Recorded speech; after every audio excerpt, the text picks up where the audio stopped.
तो दोस्तों बहुत सारे लोगों के साथ एक प्रॉब्लम आती है कि जब वो फेसबुक पे कैंपेन रन करते हैं तो उनका कैंपेन फेल हो जाता है। बट अगर रिजल्ट की बात करूं तो जीरो होता है, एक तरह से पूरा कैंपेन फेल हो जाता है। तो गाइज ये प्रॉब्लम क्यों आती है, क्यों आपका फेसबुक एड्स जो है प्रॉपर तरीके से रन नहीं हो पाता, क्या दिक्कत होती है उसमें जिससे आपको कोई रिजल्ट नहीं आ पाता, इवन आपके पैसे भी उसमें लग जाते हैं, अच्छा खासा बजट भी स्पेंड हो जाता है, फिर भी आपको कोई रिजल्ट नहीं मिलता है। तो आज की इस वीडियो में बेसिकली हम इसी टॉपिक पे बात करेंगे कि क्यों हमारा फेसबुक का एड जो है फेल हो जाता है और कैसे हम इसको सक्सेसफुली रन कर सकते हैं। तो किस तरह से कैंपेन अगर हम बनाए फेसबुक पे, किस तरह से ऐड हमें रन करना चाहिए, और सारी चीजों पे आज की इस वीडियो में हम बात करेंगे। तो hey guys, welcome back to my channel digital Kaka. मेरा नाम राहुल राय है और आप देख रहे हैं डिजिटल काका चैनल। तो दोस्तों वीडियो स्टार्ट करने से पहले मैं एक छोटी सी स्टोरी आपको सुनाऊंगा और इसी स्टोरी में आपका आंसर भी छिपा हुआ है। तो स्टोरी कुछ इस तरह से है। आप सपोज मान लीजिए कि आपने अपने कुछ फ्रेंड्स के साथ वीकेंड में कहीं बाहर घूमने जाने का, ठीक है, आप किसी मॉल में गए, आप घूम रहे हैं, तभी सडनली आपके सामने कोई एक पर्सन आता है और बोलता है कि सर ये मैं क्रेडिट कार्ड सेल कर रहा हूँ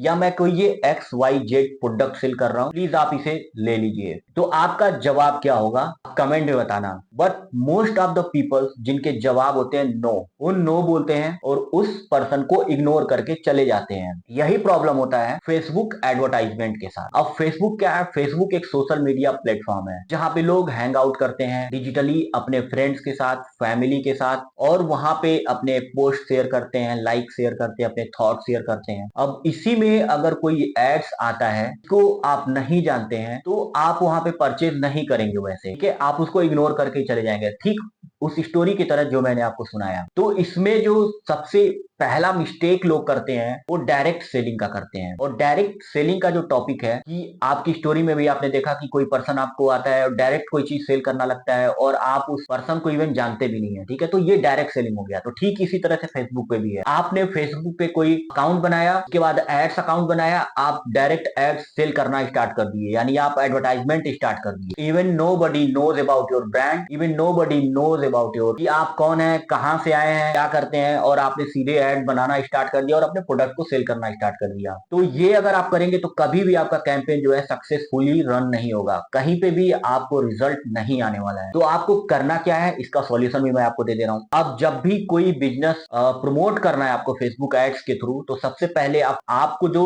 दो एक एड रन करने हैं, कुछ 1000, 1500, 2000 रुपए खर्च करके, ब्रांड अवेयरनेस का और इंगेजमेंट का। ये क्या होगा कि फेसबुक का जो मेटा एल्गोरिदम है ये आपके प्रोडक्ट को एक बार समझ लेगा, आपके बिजनेस को जान लेगा, आपको जान जाएगा, तो प्रॉपरली आपके कैंपेन को रन करेगा उन ऑडियंस के पास, जिससे आपके चांसेस बढ़ जाएंगे आपके प्रोडक्ट सेल होने के, ठीक है। क्योंकि मेटा जो होता है ये भी, जब इसका एल्गोरिदम भी इसी तरह से काम करता है, जब आपके प्रोडक्ट को जान जाता है, सर्विसेज को जान जाता है, आपकी कंपनी को जान जाता है, आपके बिजनेस को जान जाता है, तब उसके बाद ही वो प्रोडक्ट को प्रमोट करना स्टार्ट करता है, रीच लाना स्टार्ट करता है। तो बेसिकली फर्स्ट कैंपेन जो आप बनाओ, ब्रांड अवेयरनेस और इंगेजमेंट से रिलेटेड कैंपेन बनाओ। अब जो सेकेंड मिस्टेक बेसिकली लोग क्या करते हैं कि सपोज आपने किसी टी शर्ट, किसी शूज, मोबाइल फोन का कैंपेन चलाया फेसबुक पे, ठीक है, और आपने अपने कैंपेन में दिखाया कि भाई 150 में टी शर्ट परचेज कर लो या 10,000 में मोबाइल परचेज। अब जो ऑडियंस है आपका, जो यूजर है, यूजर ने देखा कि यार 150 रुपए में टी शर्ट मिल रहा है, उसने आपके ऐड पे क्लिक किया और आपकी वेबसाइट पे चला गया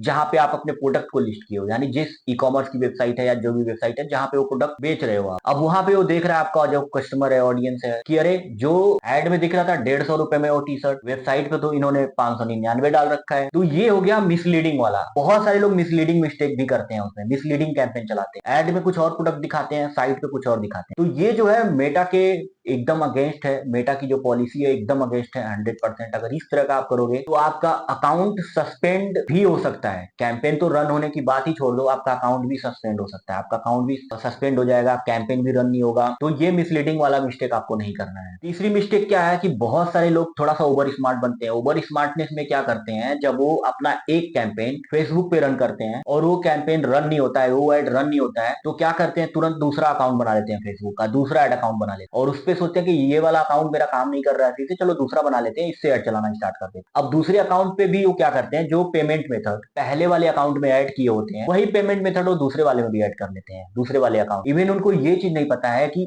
एक पेमेंट मेथड जो होता है, सिंगल पेमेंट मेथड, वो मल्टीपल ऐड अकाउंट में नहीं यूज करना चाहिए। अगर आप मल्टीपल ऐड अकाउंट में यूज करते हैं तो ये भी मेटा के पॉलिसी के अगेंस्ट होगा। सिंगल पेमेंट मेथड आपको एक सिंगल अकाउंट में यूज करना है। अब बहुत सारे लोगों की जो रिक्वायरमेंट होती है डिफरेंट डिफरेंट होती है। अब सपोज कोई एक पर्सन है जिसको उसकी वेबसाइट पे ब्लॉग पे ट्रैफिक चाहिए होगा, क्लिक्स चाहिए होंगे, ठीक है। अब वहीं दूसरा कोई पर्सन है तो उसको इंक्वायरीज चाहिए होंगी, लीड्स चाहिए होंगी। तीसरा जो पर्सन है उसको सेल्स चाहिए, ठीक है।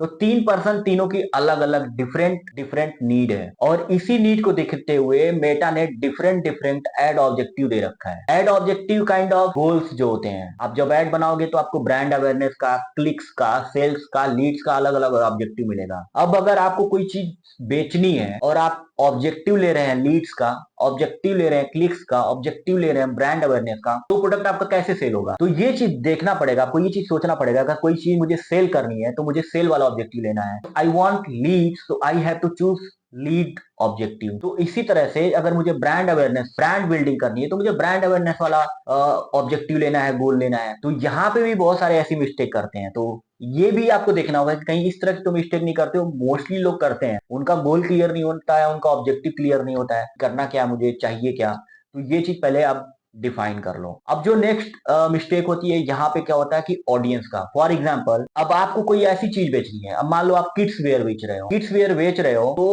अब किड्स वेयर पे अगर आप किड्स ऑडियंस को टारगेट करोगे तो वो तो परचेज नहीं कर पाएगा। ऑब्वियसली किड्स के पास ये डिसीजन मेकिंग का राइट नहीं है, क्योंकि उसके लिए जो भी शॉपिंग करते हैं उनके पेरेंट्स करते हैं। तो आपको ये सोचना होगा कि जो किड्स वियर आप सेल कर रहे हो, ऑडियंस टारगेटिंग में आप पेरेंट्स को टारगेट कर रहे हो कि नहीं कर रहे हो। अब अगर आपने किड्स वियर के लिए आपने ऐसे लोगों को, अनमैरिड लोगों को टारगेट कर लिया जो पेरेंट्स नहीं है, तो क्या वो परचेज करेंगे? तो आपको ऑडियंस भी डिफाइन करना होगा कि आपने प्रॉपर तरीके से ऑडियंस डिफाइन कर रहे हो कि नहीं। जो भी ऑडियंस आप ले रहे हो, आपके चीज को जस्टिफाई कर रहे हैं कि नहीं, जिस चीज को सेल कर रहे हो। तो ये चीज हो गया। अब लास्ट जो मिस्टेक है ये बहुत ही इंपॉर्टेंट है, मतलब समझ लो सारी मिस्टेक तो एक तरफ और ये मिस्टेक एक तरफ। ये चीज है एड क्रिएटिव, क्योंकि आपकी सारी चीजें बाद में आती है, बट जो एड में दिखता है सबसे पहले वो दिखता है आपका एड क्रिएटिव। आपने क्या ग्राफिक्स बनाया है, आपने क्या वीडियो एड बनाया है, किस तरह का कंटेंट आप लोगों को दिखा रहे हैं, वो आई कैचिंग है कि नहीं है, वो अट्रैक्टिव है कि नहीं है, लोगों का ध्यान अपनी तरफ खींच रहा है कि नहीं खींच रहा है, ठीक है। आप जो चीज सेल कर रहे हैं, जो चीज प्रमोट कर रहे हैं, उसको वो कहीं पे इंफॉर्मेशन आ रहा है कि नहीं, आपके ऐड पे आ रहा है। तो ये चीजें देखनी पड़ेंगी। जो आपने ऐड क्रिएटिव बनाया हो उसका डिजाइन अच्छा होना चाहिए, आपने जो मैटर लिखा है वो अच्छा होना चाहिए, आपके प्रोडक्ट से, आपके कंटेंट से रिलेवेंट होना चाहिए। तो ये सारी चीजें अगर आप फिक्स करते हैं, इन सारी चीजों पे अगर आप फोकस करते हैं, तो आपका कैंपेन प्रॉपर तरीके से रन होगा, इवन आपको रिजल्ट भी मिलेगा, आप सेल भी कर सकते हैं इस कैंपेन से, आप ब्रांड अवेयरनेस भी। तो गाइस, उम्मीद है वीडियो अच्छी लगी होगी, हेल्पफुल होगी। प्लीज चैनल को एक बार सब्सक्राइब कर देना, और कोई क्वेरी है तो कमेंट करके आप पूछ सकते हो। इंस्टाग्राम का लिंक भी मैंने डिस्क्रिप्शन में दे रखा है, अगर आपको मुझसे मैसेज पे बात करनी है या ऑडियो कॉल पे बात करनी है, वीडियो कॉल पे बात करनी है, तो आप मुझे वहां से कनेक्ट कर सकते हैं। Thank you so much for watching my video.